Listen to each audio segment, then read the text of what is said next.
안녕하십니까. 오늘의 말씀을 시작하겠습니다. 어떤 분이 우리 인생살이를 아침 6시부터 시작해서 12시까지로 그렇게 가정해 놓고 그 시간대를 이제 세분해서 나눠 보게 되었습니다.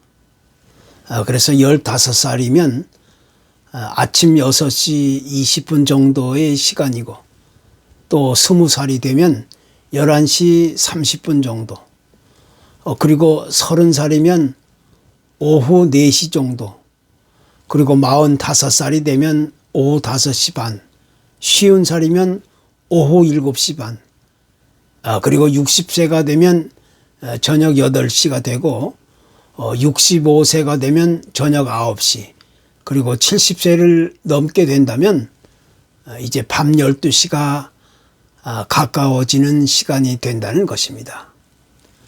그렇게 재미있는 분석을 해보았던 겁니다.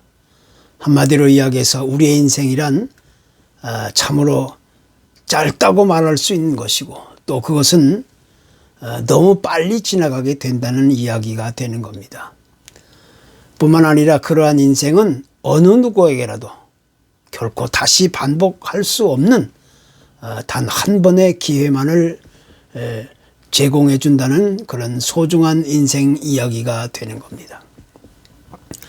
그래서 구약의 모세는 자기 인생을 돌아보면서 우리 인생의 남은 날을 날마다 계산해 보면서 지혜로운 삶을 살아야 된다고 그렇게 강조하고 있는 것입니다.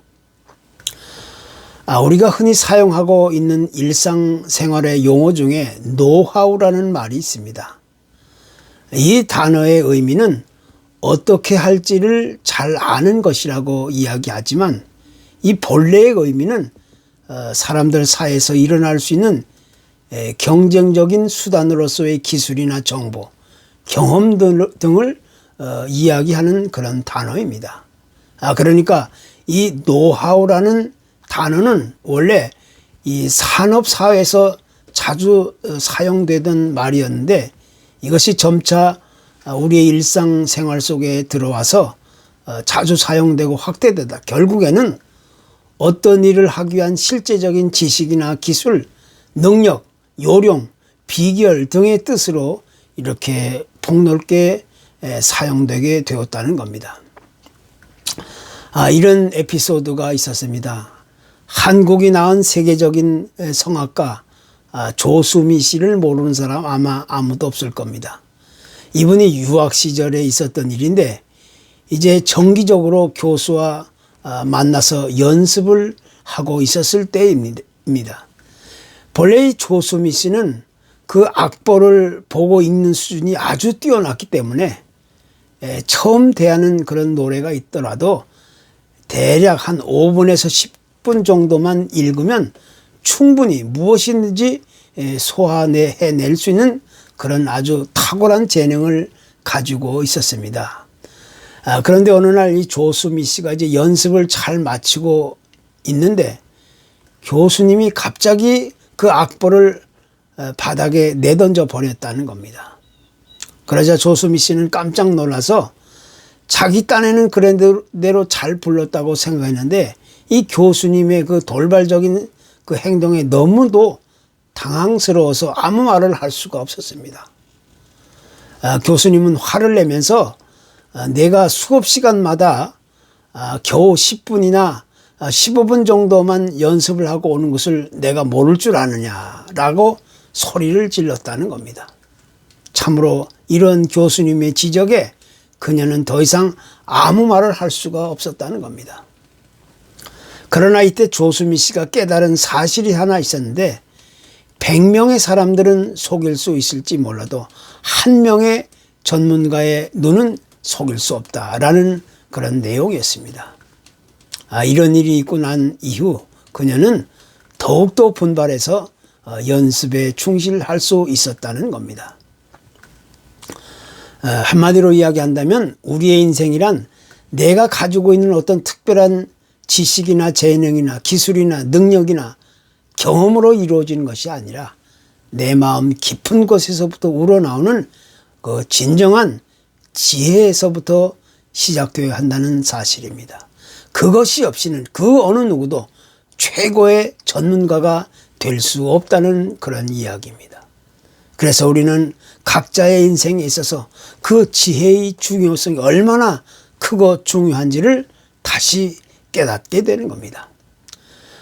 구약의 솔로몬 왕이 된 지 얼마 지나지 않았을 때의 일이었습니다. 당시 그는 아버지 다윗 왕으로부터 아주 좋은 신앙의 유산을 물려받았던 사람입니다. 당시에는 아직 성전이 건축되지 않은 때였기 때문에 솔로몬은 그 기브온 산당에 가서 하나님께 1000번제의 제사를 드렸습니다. 그런데 그때 하나님께서 꿈에서 그에게 나타나서 말씀하시기를 네가 무엇을 원하느냐 나에게 구하라 이런 말씀을 전해 듣게 되었습니다. 바로 그때 솔로몬 왕은 그 어떤 다른 것을 구하지 않았다는 겁니다. 솔로몬 왕은 하나님께 그 무엇보다 지혜로운 마음을 달라고 아주 간절하게 요청을 하게 되었던 겁니다. 바로 이 점이 이 솔로몬 왕이 하나님으로부터 특별하게 인정받고 또 사랑받고 기뻐할 수 있는 중요한 인물이 되었던 동기가 되었던 겁니다. 그 후에 솔로몬 왕은 잠언서를 기록하면서 유명한 그런 말을 많이 남겼습니다. 그 중에는 지혜 있는 사람은 학식이 더할 것이다. 지혜 있는 사람은 권고를 듣고 지혜로운 아들은 아비의 훈계를 들으나 또 거만한 자는 꾸지람을 즐겨 듣지 않는다. 권면을 듣는 자가 지혜가 있다. 지혜를 얻어 내 마음을 옳은 길로 인도하라. 이런 등등의 말씀입니다. 그는 구약의 어떤 다른 왕들보다 우리 인생의 지혜에 대한 소중한 말씀들을 많이 남겼던 사실을 우리가 찾아보게 되는 겁니다. 솔로몬 왕이 그렇게 간절하게 소원했던 지혜로운 마음이란 도대체 무엇인가? 우리가 알다시피 이 솔로몬 왕이 되었을 때 나이는 대강 한 20세 전후의 일이었습니다. 당시 20세의 나이면 결코 작은 나이가 아니었습니다. 요시야 왕 같은 경우는 8살의 왕이 되고 20살쯤에 그 나라의 종교 개혁을 이끌었던 아주 유능한 왕이었는데 그 나이에 많은 일들을 선택하고 또 결정할 수 있었던 그런 나이입니다. 그런데 솔로몬 왕은 20살이 넘은 나이에도 불구하고 자신을 가리켜서 아이라고 그렇게 표현하면서 하나님께 지혜로운 마음을 달라고 간절하게 요청했다는 것입니다. 이것은 사람들이 말하는 일반적인 그런 보편적인 단순한 지혜를 말하는 것이 결코 아닙니다. 이것은 곧 듣는 마음입니다. 하나님께 듣는 마음을 달라고 그렇게 요청했던 겁니다. 그러면 그 듣는 마음을 왜 요청하게 되었는가? 그 이유는 자신에게 주어진 백성들을 올바로 재판하는 데 있어서 무엇보다도 그런 지혜로운 판단이 필요했기 때문이었습니다. 우리 인간은 하나님으로부터 멀리 떨어져 나간 이후부터 부패하고 타락한 그런 본성이 우리 마음 깊숙이 자리 잡았습니다. 또 우리의 마음을 지배하고 조종하고 있기 때문에 우리는 올바른 선택과 판단을 하기에 너무나도 어려운 것이 사실입니다. 그리고 또 많은 실수와 오류와 착각을 일으키게 되는 일들이 너무 쉽게 일어나게 되는 겁니다.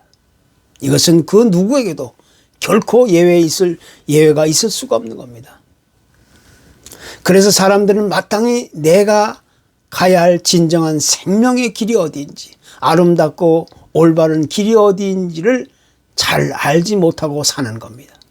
그리고 이와 같은 사실들은 그 누구도 올바로 가르쳐주지 못하고 있는 것이 우리가 지금 현재 살아가고 있는 이 세상의 현실 상황인 겁니다.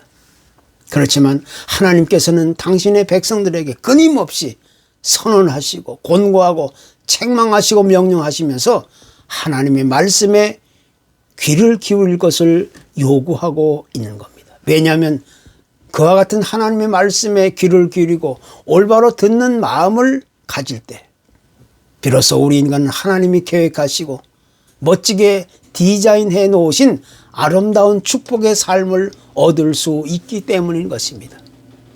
이것은 아무리 강조하고 또 강조해도 결코 지나칠 수 없는 그런 중요한 문제인 겁니다.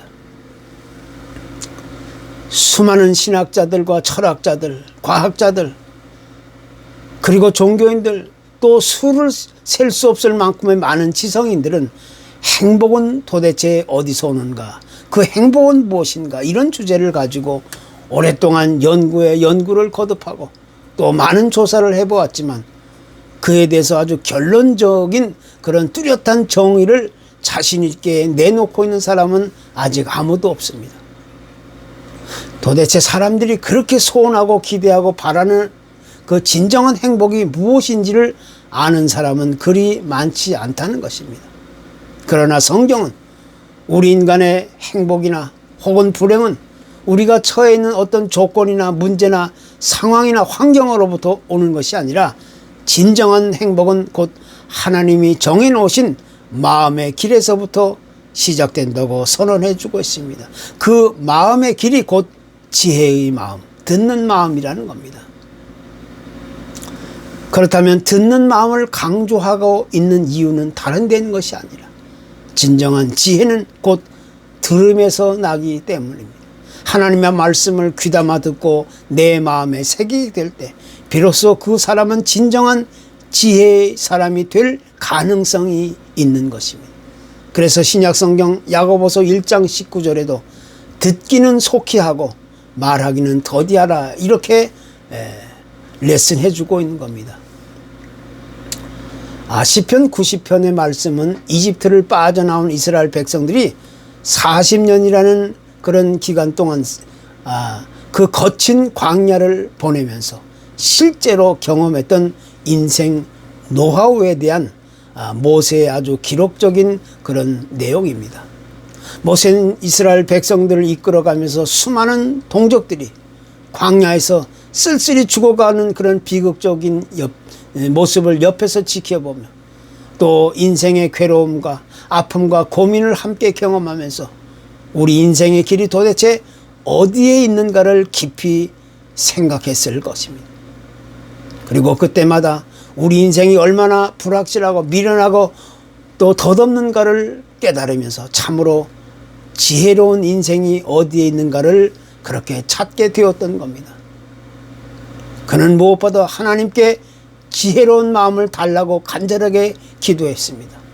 다시 이야기해서 자신이 이제 이 세상에서 살아갈 수 있는 날들은 과연 얼마나 남아있는지 하나씩 계산해 보면서 하나님 보시기에 어떤 삶이 가장 아름다운 삶으로 남을 수 있는지를 찾아보게 되었다는 그런 것입니다. 그냥 가만히 앉아서 지혜로운 삶에 대해서 종교적으로 또 의식적으로 형식적으로 어떤 연구를 하거나 훈계를 하려는 것이 아닙니다. 그에게 있어서 이 지혜로운 마음이야말로 자기 인생에 있어서 없어서는 안 될 가장 귀하고 아름다운 그런 삶 자체였기 때문입니다. 우리 인간의 마음이란 우리 안에 여러 가지 삶의 다양하고 복잡한 감정들이 일어나는 장소입니다. 그 감정이 머무는 곳에는 삶의 기쁨도 있고 슬픔도 있고 또 고통과 상처와 아픔도 있고 또 즐거움도 있고 근심과 걱정과 온갖 괴로움이 자리 잡고 있는 곳입니다. 그런데 이렇게 다양하고 복잡한 수많은 감정들을 지배하고 다스리고 조종하는 것은 다름 아닌 우리의 마음에 의해서 좌우된다는 겁니다. 영어의 mind라는 단어의 의미는 마음, 정신 혹은 그 생각이라고 이야기합니다. 그러니까 우리의 마음에는 지식과 이성과 경험이 자리 잡고 있어서 그것을 가지고 사물을 판단하고 또 그런 기능을 발휘하게 되는 겁니다. 보다 쉽게 이야기해서 우리의 인간의 인격을 말할 때 감정과 이성과 의지라고 표현하고 있는 이유가 바로 여기에 있는 겁니다. 그렇기 때문에 구약의 잠언서는 무엇보다 지킬 만한 것은 내 마음을 지켜야 한다고 그렇게 명령하고 또 레슨해 주고 있는 겁니다. 다른 말로 표현해서 내 마음을 지키라는 것은 곧 너의 지혜를 올바로 지키라는 그런 요구의 말씀인 겁니다. 다시 말하면 우리는 각자의 지혜의 마음을 아주 굳게 지켜야 한다는 겁니다. 유명한 참회록을 쓴 어거스틴이 하루는 꿈을 꾸게 되었습니다. 꿈에서 그는 천국문 앞에 도착하게 되었는데 바로 그때 한 천사가 나와서 길을 가로막으며 당신이 누구냐라고 물었습니다. 어거스틴은 깜짝 놀라서 저는 그리스도인 어거스틴입니다. 그러자 그 천사는 어거스틴을 아주 유심히 살펴보면서 너는 그리스도인이 아니다. 많은 철학자들의 마음과 사상으로 가득 차 있는 사람이구나. 이렇게 말하면서 그 어거스틴을 그 문에서 쫓아냈습니다. 그리고 나서 깜짝 놀라서 꿈에서 깨어난 어거스틴은 그 이후에 자신의 지나온 삶을 다시 되돌아보고 또 깊이 성찰해 보면서 그때부터 새로운 삶을 다시 시작하게 되었다는 겁니다. 이것이 어거스틴이 쓴 참회록의 내용입니다. 하나님께서 솔로몬 왕에게 허락하신 아름다운 선물이란 다른 것이 아닙니다. 솔로몬 왕이 그렇게 구했던 지혜로운 마음, 그것은 듣는 마음. 그는 그 듣는 마음을 가지고 그 유명한 솔로몬의 판결을 이끌어낼 수 있었던 주인공이 될 수 있었습니다. 오늘날에도 많은 사람들은 외부적인 어떤 조건이나 상황이나 환경에서 기쁨과 행복이 찾아온다고 굳게 믿고 있습니다. 그러나 진정한 행복은 하나님이 허락하신 마음의 자세와 태도에서부터 시작되는 것입니다. 그 마음은 하나님의 말씀에 귀를 기울이고 귀담아 듣고 그것을 마음에 담아 새길 수 있는 마음의 태도를 의미하는 겁니다. 이제 우리는 그 지혜로운 마음을 날마다 구하면서 세상을 살아갈 수 있어야 하는 것입니다. 감사합니다.